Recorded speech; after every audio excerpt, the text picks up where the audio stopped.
Mimin, gue butuh vitamin. Nutrisari dulu, Bos. Ya, kesegaran sejauh ini sebatas karena Pak Purbaya ini banyak sekali menghadirkan jokes, optimisme melalui pernyataannya gitu ya, bahwa ekonomi kita akan membaik dan lain sebagainya gitu ya. Tapi kan kita belum melihat satupun hasil yang bisa dikatakan terwujud gitu ya dari apa yang kemudian sejak dia dilantik dia janjikan kepada publik. Saya pikir ini penting untuk diingat gitu ya, seperti yang juga tadi kita katakan, ada banyak sekali menteri bahkan presiden gitu ya, berulang kali menyampaikan sesuatu melalui mimbar-mimbar pidato gitu ya, janji-janji untuk melakukan ini dan melakukan itu.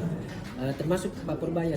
Dalam hal ini saya kira dia melampaui banyak menteri lain yang lebih banyak menjadi pendiam sejak dilantik gitu ya.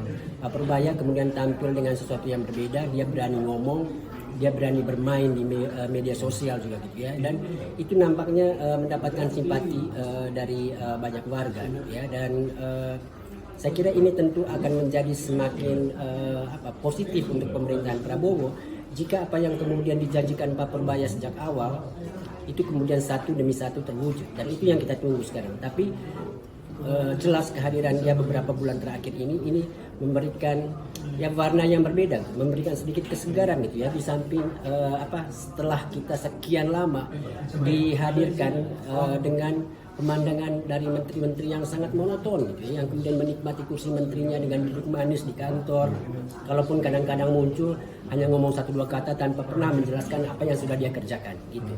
Ya, kesegaran sejauh ini sebatas karena Pak Purbaya ini banyak sekali menghadirkan jokes, optimisme melalui pernyataannya gitu ya, bahwa ekonomi kita akan membaik dan lain sebagainya gitu ya. Tapi kan kita belum melihat satupun hasil yang bisa dikatakan terwujud gitu ya dari apa yang kemudian sejak dia dilantik dia janjikan kepada publik. Saya pikir ini penting untuk diingat gitu ya, seperti yang juga tadi kita katakan, ada banyak sekali menteri bahkan presiden gitu, berulang kali menyampaikan sesuatu melalui mimbar-mimbar pidato gitu ya, janji-janji untuk melakukan ini dan melakukan itu.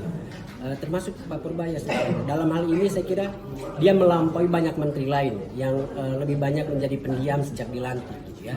Pak Purbaya kemudian tampil dengan sesuatu yang berbeda, dia berani ngomong, dia berani bermain di media sosial juga gitu ya, dan itu nampaknya mendapatkan simpati dari banyak warga gitu ya, dan saya kira ini tentu akan menjadi semakin positif untuk pemerintahan Prabowo jika apa yang kemudian dijanjikan Pak Purbaya sejak awal itu kemudian satu demi satu terwujud, dan itu yang kita tunggu sekarang. Tapi jelas kehadiran dia beberapa bulan terakhir ini memberikan ya warna yang berbeda, memberikan sedikit kesegaran gitu ya, di samping setelah kita sekian lama dihadirkan dengan pemandangan dari menteri-menteri yang sangat monoton gitu ya, yang kemudian menikmati kursi menterinya dengan duduk manis di kantor, kalaupun kadang-kadang muncul hanya ngomong satu dua kata tanpa pernah menjelaskan apa yang sudah dia kerjakan gitu.